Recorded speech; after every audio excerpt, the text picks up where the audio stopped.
তারেক রহমানের দেশে ফেরার খবর শুধু জাতীয় পরিসরেই নয়, আন্তর্জাতিক অঙ্গনেও ব্যাপক আলোড়ন তুলেছে। স্বদেশ প্রত্যাবর্তনের এই সংবাদ জায়গা করে নিয়েছে আন্তর্জাতিক গণমাধ্যমের শিরোনামে। বিশ্বখ্যাত সংবাদ সংস্থা থেকে শুরু করে আঞ্চলিক প্রভাবশালী মিডিয়া সবাই এটিকে কেবল একজন ব্যক্তির প্রত্যাবর্তন হিসেবে নয়, বরং বাংলাদেশের রাজনৈতিক ভবিষ্যতে এক গুরুত্বপূর্ণ মোড় হিসেবে দেখছে।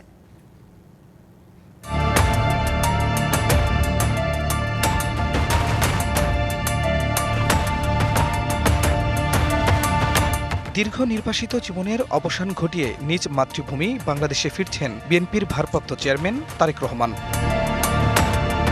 তার প্রত্যাবর্তনের খবর আন্তর্জাতিক গণমাধ্যমগুলো গুরুত্ব সহকারে প্রকাশ করেছে, যা দেশীয় রাজনীতির পাশাপাশি বৈশ্বিক পর্যায়েও বাড়তি আগ্রহের জন্ম দিয়েছে।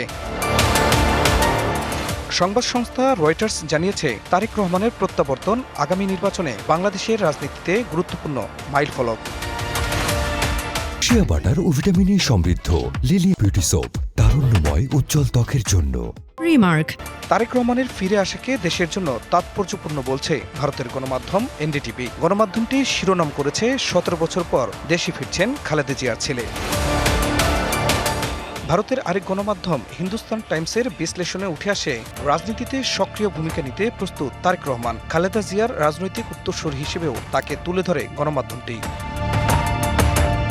টাইমস অফ ইন্ডিয়া বলছে, তারেক রহমানের দেশে প্রত্যাবর্তন শুধুমাত্র রাজনৈতিক নয়, বিএনপির নেতৃত্ব ও ভোটেও একটি বড় পরিবর্তন নিয়ে আসবে।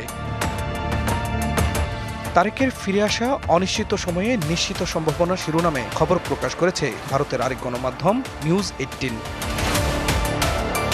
শুধু গণমাধ্যম নয়, এই প্রত্যাবর্তনকে ঘিরে ইতিমধ্যেই অভ্যন্তরীণ ও আন্তর্জাতিক পর্যায়ে বিশ্লেষণও শুরু হয়েছে।